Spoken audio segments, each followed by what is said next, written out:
আহ, বিনামূল্যে তদন্ত দেন বা কি কারণে দেন, আপনার তদন্ত না করতে পারেন, একটা ইউজি হলো বা অপমৃত্যু হলো, সেটা অস্বাভাবিক হলে সেটা তদন্ত না করার ক্ষেত্রে করণীয় কি হবে?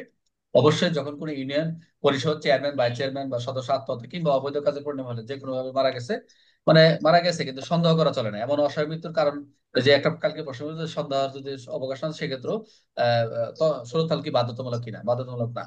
এই যে মৃত্যুর কারণ তদন্তের ব্যাপারে জেলা ম্যাজিস্ট্রেট কর্তৃক খ দপ্তর অপর কোনো ব্যক্তির তদন্ত পরিচালনা করেন, তখন তিনি মৃত ব্যক্তির দুজন আত্মীয় স্বাক্ষরিত একটি রিপোর্ট থানা ভারপ্রাপ্ত কর্মকর্তার নিকট পাঠাবেন। সবসময় অফিসার ইনচার্জের নিকটই দায় দায়িত্ব সেরে দেয়।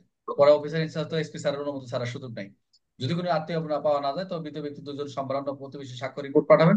রিপোর্টে যদি কোনো ভুল বা নিয়ম বিরুদ্ধ কিছু না থাকে তবে সহকারী পুলিশ সুপার সার্কেলের মাধ্যমে কোর্ট অফিসার নিকট পাঠাবেন। যদি ভুল বা নিয়ম বিরুদ্ধ কিছু থাকে তো এজাহার লিপিত করুন, রিপোর্টটি সংশোধনে প্রেরক পাঠাবেন। এবং এই রিপোর্ট প্রাপ্তির পর থানা ভারপ্রাপ্ত কর্মকর্তা আত্মহত্যা অবৈধ কার্যের সঙ্গে সন্দেহ করার কারণ না দেখেন তাহলে ঘটনাস্থলে যাবেন না বা তদন্ত করবেন না। একটু পড়ে যান এটা। অশনাক্তকৃত আঙ্গুলের ছাপটা আপনি মেনে, এগুলো তো প্রশ্ন আসলে ছোট ছোট করে লেখেন, 313, 314, এগুলো তো আর কি পড়ার আছে।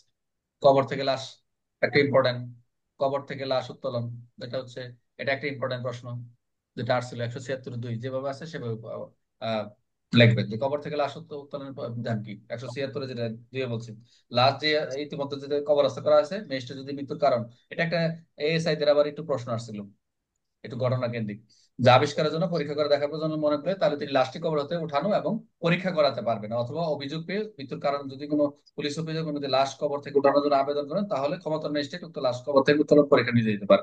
এবং কবর হতে লাশ উত্তোলনের ক্ষেত্রে ম্যাজিস্ট্রেট উক্ত ব্যক্তি কবরস্থানে উপস্থিত হবেন এবং মৃত ব্যক্তির আত্মীয় স্বজন ও সমাধিস্থকারী যারা ছিলেন ব্যক্তিগণকে কবরটি লাশে শনাক্ত করবেন ও বলবেন, অথবা কবর খোলার আদেশ দিবেন। এবং কবর খোলার পর কবরে কি অবস্থায় লাশটি আছে তার ম্যাজিস্ট্রেট প্রত্যক্ষ করবেন, অতঃপর পুলিশ অফিসারকে লাশটি ময়নাতদন্ত প্রেরণ নির্দেশ দিবেন। উল্লেখ্য যে কবর হতে মৃত লাশ উত্তোলনের জন্য যে নির্ধারিত ফরম রয়েছে অবশ্যই কর্মকর্তা কর্তৃক যথাযথ পূরণ লক্ষণে ম্যাজিস্ট্রেটকে প্রত্যয়ন দিবেন।